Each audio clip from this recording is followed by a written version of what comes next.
Have you ever felt that you always end up with the wrong partners, that you're always attracted to people who make you unhappy? In this video, I'm going to explain you how attraction works basically and why we are often attracted to people who have an opposite attachment style than ours. I will explain everything after the jingle. IGetMyExBack.com. Everyone deserves a second chance. So let's start from an anxious attachment point of view. This idea of I need to fight to be loved. And by the way, when I say those things, of course, I simplify things. But let me know in the comment section if you feel you can still relate. And I do agree there are uniqueness, you are unique, your attachment is unique, etc. But I'm using those very catchy, very simplified statements for you to understand more about those concepts. And so anxious people, again, I generalize, they have this constant worry about the relationship ending, a rooted fear of abandonment. And as a result, they are usually needy, clingy, they want to be reassured, they need validation, and so on and so forth. And the underlying narrative in the context of the relationship is I'm too much. I demand too much, I ask for too much, I'm too emotional, and so on and so forth. And it's very important for you to understand these narratives, the things that I put as quotes, because they will clash with someone avoidant. And you might ask yourself, like, hold on, if it's clashing, why am I attracted to this person? Next slide, the slide after this one, I will explain. So now let's discuss about avoidance.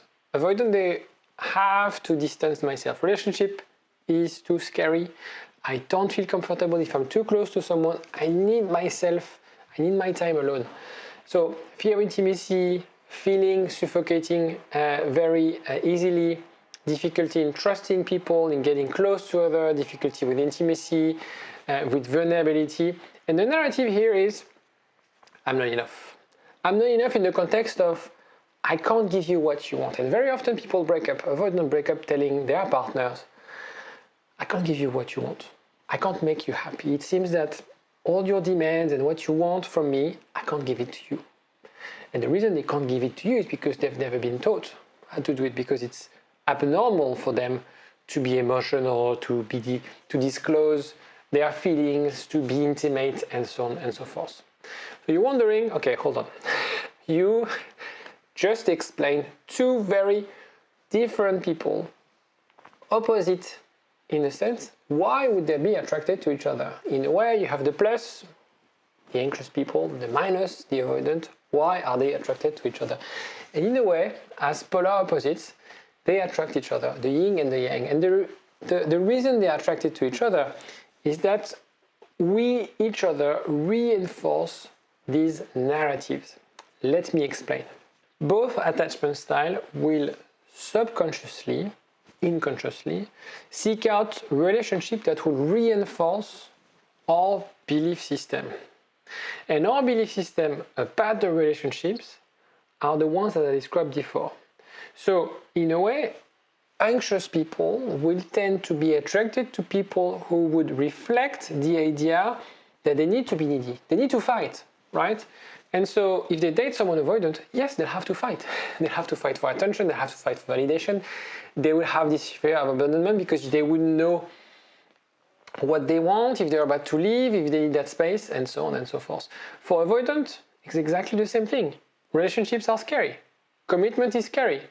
And so by being with someone who's needy, who's clingy, that will reinforce my definition of relationship.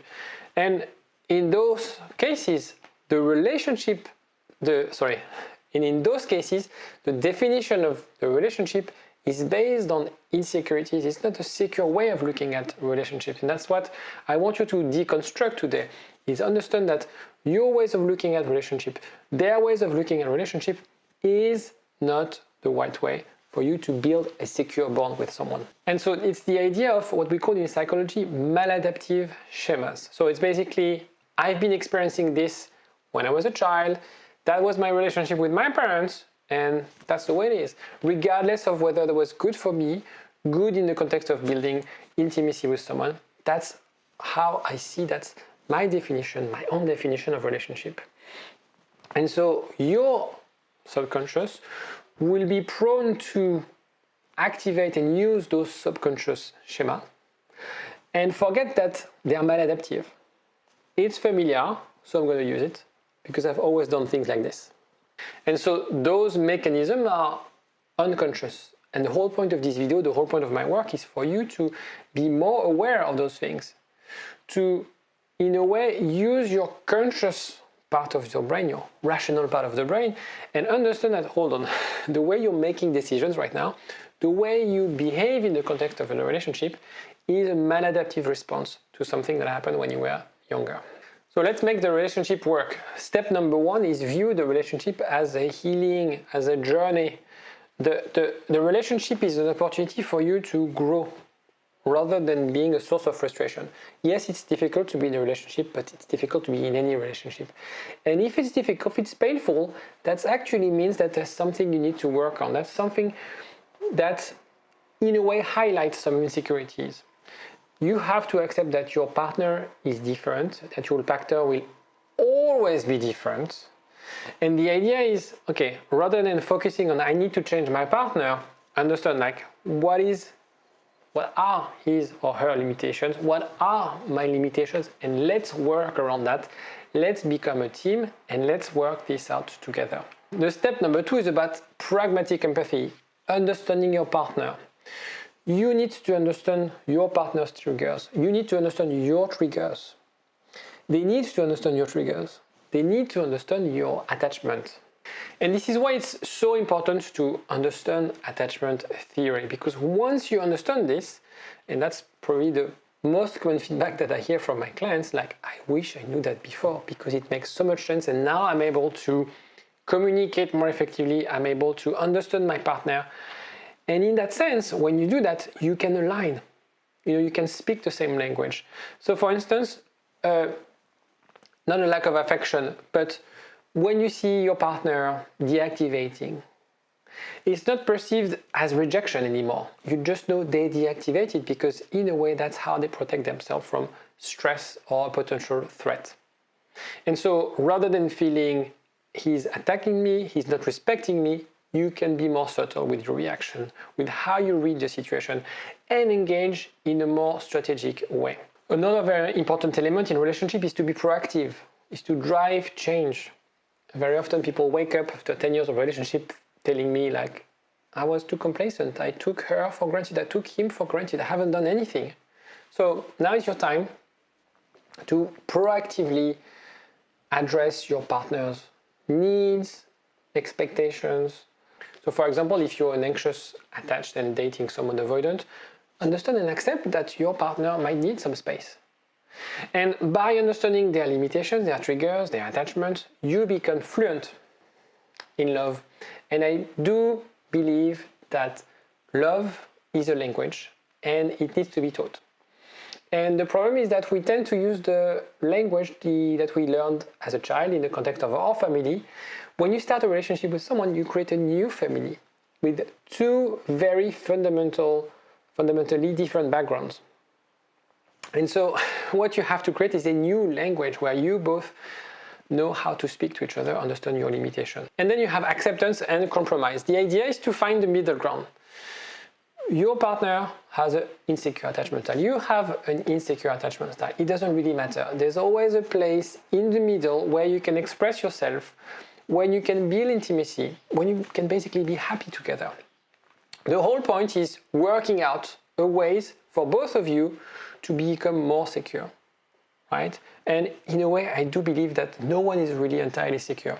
When we look at attachment style quiz, it's basically a threshold. But in a way, nobody is really fundamentally entirely secure. We all have tendency to be avoidant or anxious.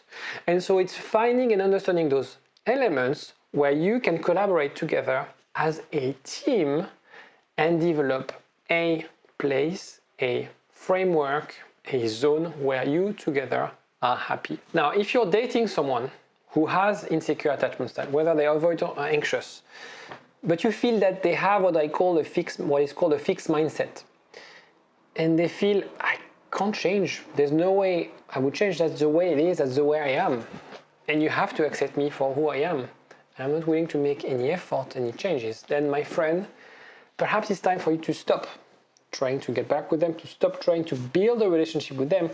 Because for me, having an insecure attachment style is not a red flag. The red flag is dating someone who is not willing to do the work, is not willing to challenge their belief system, their assumptions, who's not willing to be interested in make an effort to understand you and understand where you're coming from and understand where they're coming from. If that's the case, you're wasting your time and you should download a dating app and try to find someone else.